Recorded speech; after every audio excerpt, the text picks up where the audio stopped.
Good morning.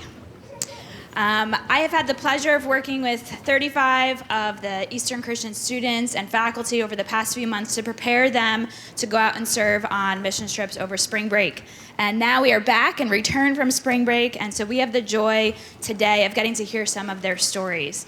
We don't have time to hear from everybody, but we've pulled a few of the students from each of the teams to have an opportunity to just share some of the insights and the things that they learned about themselves, that they learned about God, that they learned just about service and what's going on around the world. So I'm going to invite those few students to come up and share with us this morning, so you guys can come and make your way up here. And as they are coming up, I just want to briefly introduce you to what they did and where they went. So we had 3 teams that went out. We had a team that went to Kansas City. And while in Kansas City, they were working with Open Door Refugee Ministries. So even though they were in the middle of the country, they were actually surrounded by people from around the world. They got to work with refugees teaching ESL lessons to Burmese refugees. They got to help Congolese refugees move into new homes for the first time in the U.S. And they also got to work on a farm. So one of the projects of Open Doors is doing a lot of agricultural and farming work, which is what happens in that part of the country. And that's really what the refugees are going to rely on to build sustainability for themselves and provide for their families. So the team also got to be involved in that as well. Then we had a team that traveled to Guatemala City, and in Guatemala they were working with Potter's House, a ministry that EC has been serving with for a number of years.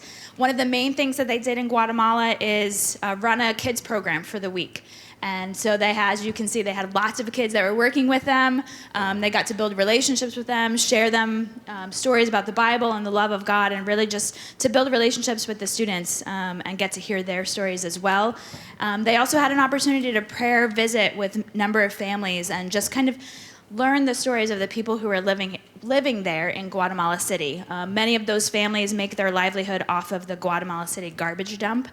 And so they're living very difficult lives, but the students got to hear their stories of faith in the midst of that. And then lastly, we had a team that traveled to Tanzania. And in Tanzania, they were working alongside Divine School, which is an elementary school in Dar es Salaam, the capital of Tanzania. And while they were working with those students, they got to do kind of a vacation Bible school program and really focused on art as a way to communicate and learn about our Creator, the one who created us and who created them. They also had an opportunity to learn more about the Tanzanian culture and hear stories from missionaries that are living there and doing long-term work. And so that's a little bit about what the teams did while they were serving. And this morning, we want to hear more about what they learned and really how they were impacted by their experiences. So I'm going to ask that everyone please give your undivided attention to your fellow peers who are up here and being brave enough to share their stories this morning.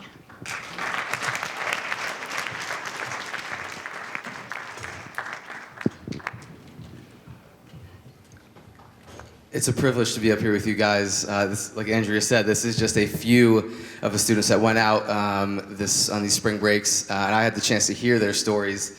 Really cool things that God has been doing within their lives and in their teams. So we're going to hear a little bit from each and every student, and as Andrea said, give them your attention because they have some really cool things to share. We're going to start with Elijah. Elijah, it's awesome to hear your story. You went to where? Guatemala. You went to Guatemala, and one of your main roles in Guatemala was to run a vacation Bible school program for the kids there, right?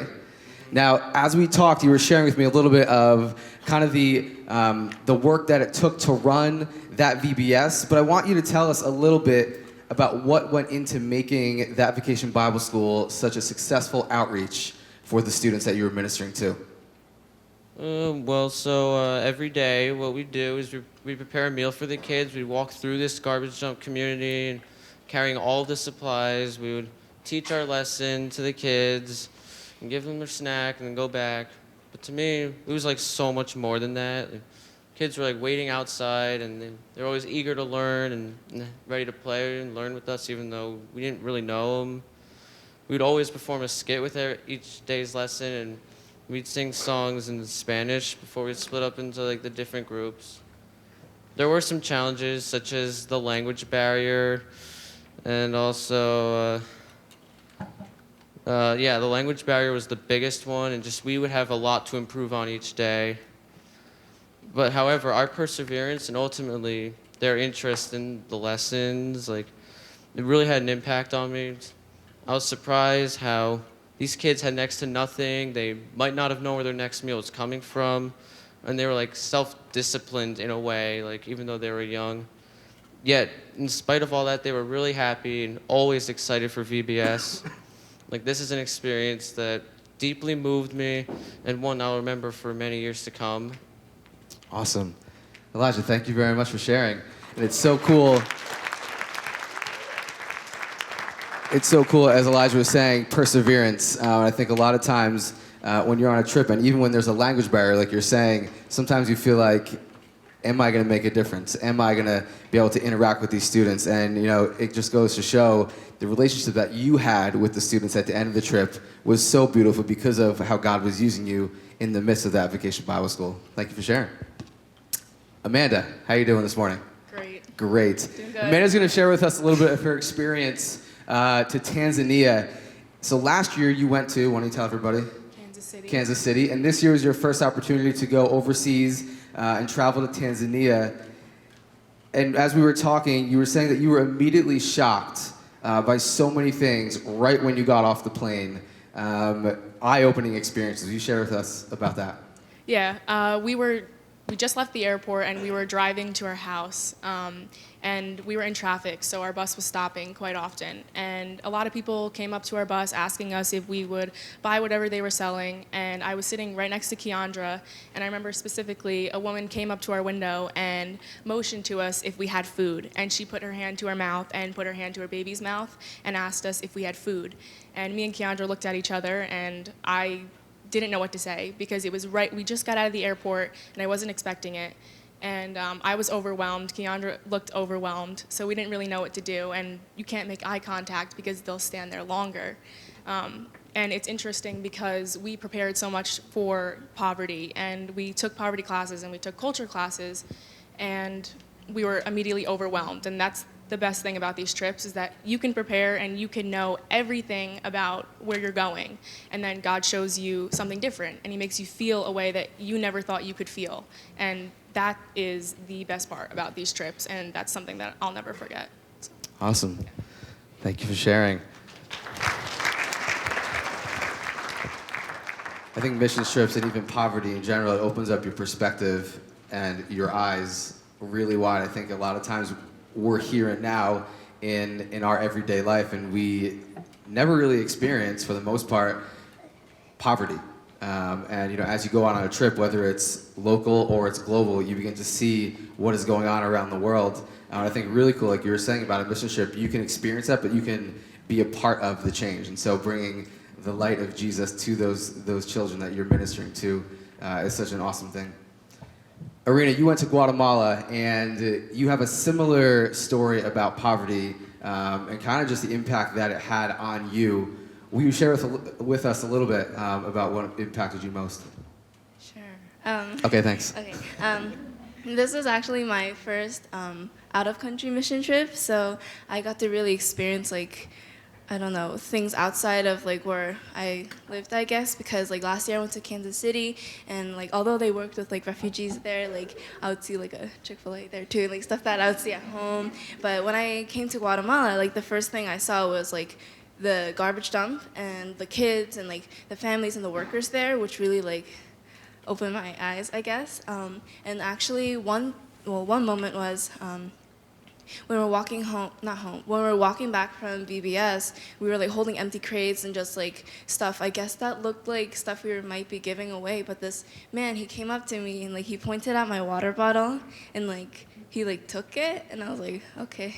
So I was just like, okay. But then like I forgot who, but like someone like was like, no, like give it back. And then like I guess that like kind of like shook our team a little bit, because we were all like, oh, like, and me, like I would have given that to him, like, sure, just take it, like I'll give you anything. But like we couldn't, and like that showed poverty. And what else? Oh yeah, we also, like this is Chris said, we went on a prayer walk, and that's where I got to like first-handedly see like the living conditions of the people. And like it was in like the midst of like the garbage dump, and those people are actually like the lucky ones because they had a home. But let's say we got to see the inside of their house and stuff. And one thing I learned was if God promises you something, He will most absolutely do it.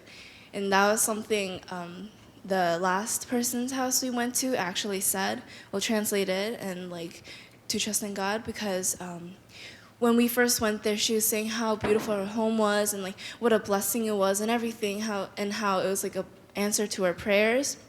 And she said because she would always like pray and like trust in God, and that was an answer to her prayers. The home she had and the little she had, but she was so like giving everything, like all the credit to God and stuff like that. So like even in the midst of poverty, like poverty was really evident there, but God was just as evident there and maybe even more. Amen. Thank you. It's a big statement you said. Yeah, poverty was evident, but God was evident even more. Amen. June, where'd you go? Yes, I went to Kansas City. Awesome. So would you share with us a little bit about your experience? You said you interacted with some Congolese refugees. There was a kind of an eye-opening experience for you as you saw some of these refugees coming for their first time from America, and you experienced some really cool things. Would you share with us? Yeah. So we went to Kansas City to help Burmese refugees, and the refugees were stayed really long time at the refugee camp. So some of them are second generation, which born in refugee camps. So they really don't know how to live in actual world. So while we moving stuffs for them and give some foods for them and like donate some money for them, I just realized before we give physical thing to them, we need to let them know how to utilize them and how to use. And as we should give some basic knowledge to how to live in America first. So that's my realization at Kansas City while helping Burmese refugees. And this kind of mission trip and many ministries will help at that part, I think. So I realized they're necessary for them. Yeah. Yeah, the ministries are very necessary, and I think a lot of times we can quickly, let's give it up for June. Give it up for June.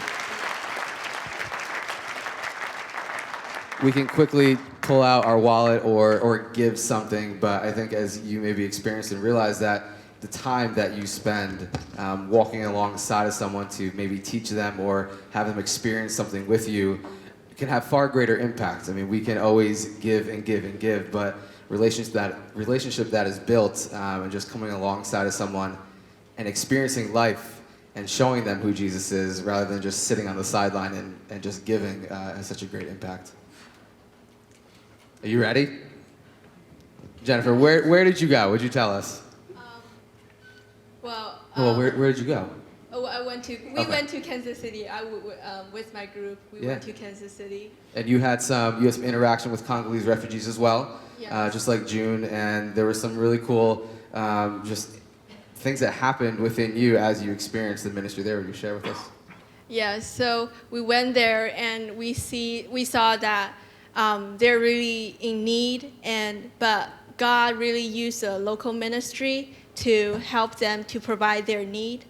There's one testimony we heard there, and I really want to share that. It's about like 2 years ago. So a couple heard a call from God. They to start a nonprofit organization called Agape Pomoja. So what they do is basically they buy houses and they renovate them and they give it free to the refugees. In this way, the refugee can have a house just like everyone else's. So when they first have these ideas, so they have things planned out, and they were thinking like they will buy a house, renovate them, and rent it to the refugee for a very low cost. So when they have those ideas and have something settled down, and when they start they're ready to purchase, everything seems shut down suddenly. So they're thinking, isn't it God's call? And they certainly believe that it's God's call. So they pray, and they got the answer of, because they were planning if they have, they will keep buying houses one by one. When they have rent out the first 9 houses, they will give out the 10th house for free. So they pray, and they got the answer that God didn't only want the 10th house for free for the refugees, but God wanted them to give out the houses for free from the very first house. So they don't know how this is going to work, but they put in faith, and they simply obey. So 2 years from now, when we were there, we helped to renovate a little with few houses, which including their newest house, the 10th house. So they said sometimes like people may just come in and like give a couple of $1,000s. So through this, I really see how our God is a provider. Provide for the refugees, provide for the ministry who are willing to serve, and He's also a provider for us. So I think for us, what I realized in our daily life, maybe just took faith in like little things and simply obey. We won't know maybe how we will be a blessing, how big of a blessing to someone else. So I think He works for good to those who love Him. Yes. Amen. That's what I. Thank you.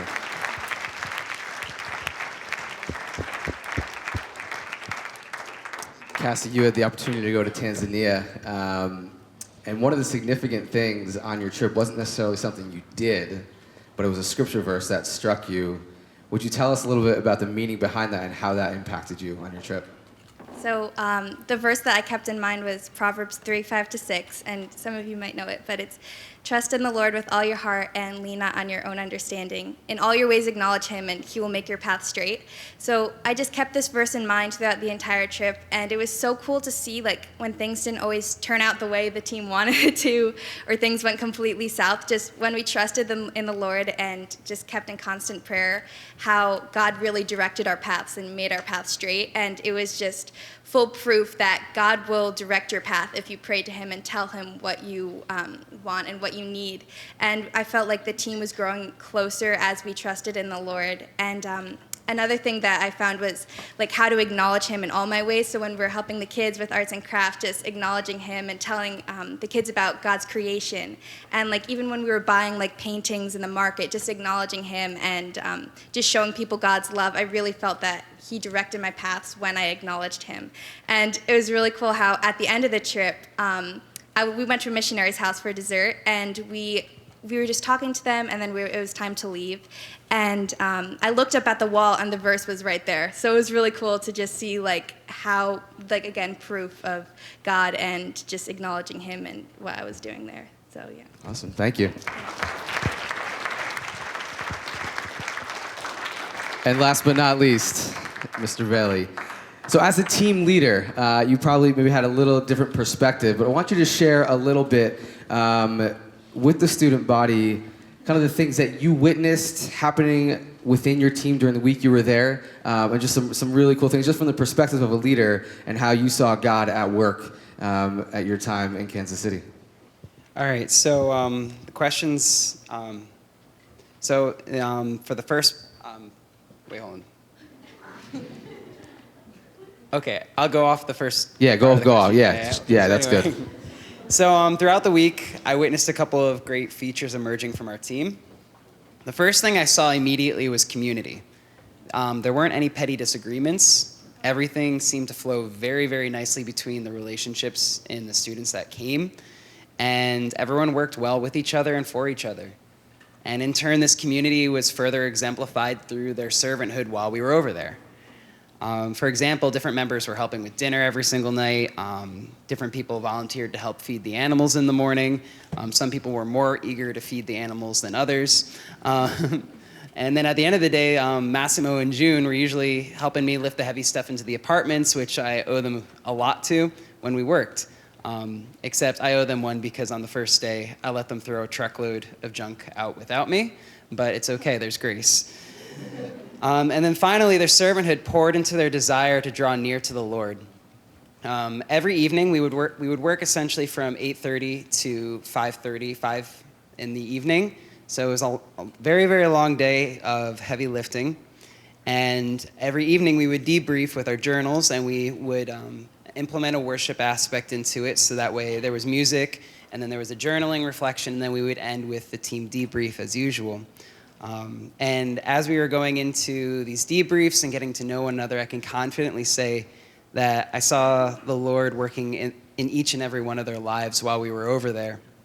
And then one of these nights, when I asked them to, they were more than eager to respond in writing down deep prayers for our homes in northern New Jersey and Rockland County, New York.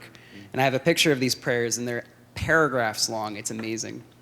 That's awesome. So I want you to share real quick, why would you even consider going on a mission trip? Why is it so important, and what would you have to say to encourage each and every one of you here about short-term missions? Would you share with us a little bit about that? Absolutely. So I have 3 reasons: preparation, awareness, and growth. Preparation. The ministry you do on these trips is preparation. Whether it's overseas or across the country, it prepares you for the work we're called to do here for the unreached people of New Jersey and New York. These people desperately need Jesus as well. The second reason, awareness. The emotional awareness of extreme poverty that you gain from these trips gives you a direction in your prayer life and service life, because a lot of the poverty that you see on these trips is highly unfamiliar to your lives. It also effectively teaches you how to love these people so well. And then this last reason, growth. As our capacity to love others increases on these trips, so does our knowledge of the mysterious, the good, and the surpassing power of the Holy Spirit. You'd be surprised at what God does with one single week. So as you're considering for a trip next year, I'm prophetically speaking this into existence. Awesome. Consider this. It doesn't matter how far you travel, where you go, or what you do. Sure, you'll pick up a souvenir and a couple of Instagram-worthy photos from Touch the World, but what matters most about these trips is that it's an opportunity to watch Jesus working with you, in you, and around you. Yeah, there are other opportunities to partner with the Lord, but this one is very special and unique in your lives. I would recommend you take this opportunity. So, as you're considering, I want to encourage you to go. And when you go, watch as you witness the goodness of God come to you and all the people you serve. Awesome. Thank you, Mr. Bailey. And so as Mr. Bailey said, there are always opportunities for each and every one of you to serve, whether it's local, whether it's overseas. But I would encourage each of you to, at some point, get involved in missions to really experience what God is doing, not just here, but around the world. One more time, give it up for our people that shared. You guys can make your way off the stage. I'm going to invite the worship team up. Before we close in one last song, in a few weeks, May 18th, we have a return rally. These are only a few of the students that shared about their trips.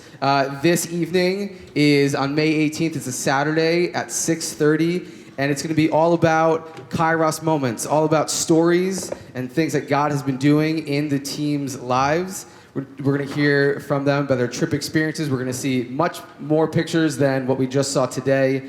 And we are going to have time of worship, an extended time of worship on May 18th. So I would encourage you, students that have been on a trip this spring, and for anybody else, you are more than welcome to attend. touchtheworld.org/rally. You can register there. Just an awesome opportunity to get involved and be connected.